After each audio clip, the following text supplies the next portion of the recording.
টানা বৃষ্টিপাত ও পাহাড়ি ঢল পার্বত্য চট্টগ্রাম অঞ্চল সহ দেশের বিভিন্ন এলাকায় বন্যা পরিস্থিতি ভয়াবহ আকার ধারণ করেছে।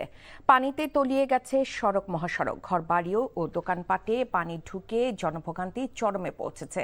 কোথাও কোথাও বন্যা পরিস্থিতি কিছুটা উন্নতি হলেও এখনও লাখ লাখ মানুষ পানিবন্দী রয়েছেন। এদিকে বন্যা ও পাহাড় ধসে গত 6 দিনে প্রাণ গেছে 43 জনের।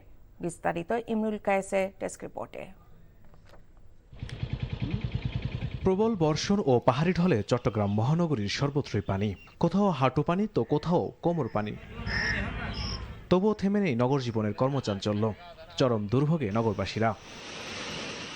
রাতভর বৃষ্টিতে নতুন করে পানি বেড়েছে চট্টগ্রামের বেশ কয়েকটি এলাকায়। এবারের বন্যায় জেলার সাতকানিয়া, বাঁশখালী, লোহাগাড়া, চন্দ্রনাইশ উপজেলায় ভয়াবহ ক্ষতি হয়েছে। এখনও পানিবন্দী লাখ লাখ মানুষ আছেন চরম দুর্ভোগে। রাঙামাটিতে বৃষ্টিপাতের পরিমাণ কমে আসায় বাঘাইছড়িতে বন্যা পরিস্থিতির উন্নতি হয়েছে। নিম্নাঞ্চল থেকে ধীরে ধীরে নামতে শুরু করেছে বন্যার পানি, তবে এখনও পানিবন্দী শত শত পরিবার।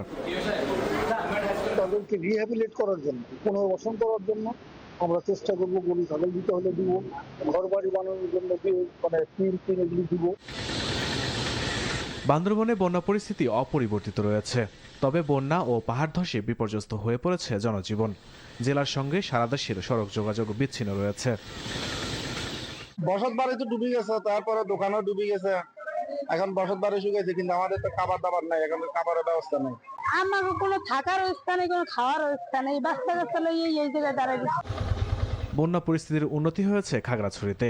পানি নামতে শুরু করেছে জেলার বেশ কয়েকটি উপজেলা থেকে, তবে দীঘিনালার বেশ কয়েকটি স্থানে জলাবদ্ধতা রয়েছে। পানিবন্দী আছে প্রায় 1.5 শতাধিক পরিবার। কক্সবাজারের চকরিয়া, পেকুয়া ও মাতামুহুরী উপজেলার বন্যা পরিস্থিতির উন্নতি হয়েছে, তবে এই 3 উপজেলার 50টি গ্রামের মানুষ তীব্র জলাবদ্ধতার দুর্ভোগ পোহাচ্ছে। হবিগঞ্জে বন্যা পরিস্থিতির ধীরে ধীরে উন্নতি হলেও ক্ষয়ক্ষতির নির্মম চিত্র ফুটে উঠেছে। সদর উপজেলার বেশ কয়েকটি মাটির তৈরি বসতভিটা বন্যার পানিতে ধসে পড়েছে। অল্পের জন্য প্রাণে রক্ষা পেলেও খোলা আকাশের নিচে দিন কাটাচ্ছেন ভুক্তভোগীরা। তাড়াতাড়ি জিনিস করতে কোনো বা হতে পারি না। বাবা রুজি না, রুখবে না, খাইতাম পারি না। রাস্তার মাঝে বাবা ঢুকছি তাকি ওকে মানুষের করো তাকি। দেশের পূর্বাঞ্চলের মৌলভীবাজার ও সুনামগঞ্জের বন্যা পরিস্থিতির উন্নতি হয়েছে। নদ-নদীর পানি কমতে শুরু করায় ফুটে উঠেছে ক্ষয়ক্ষতির চিত্র।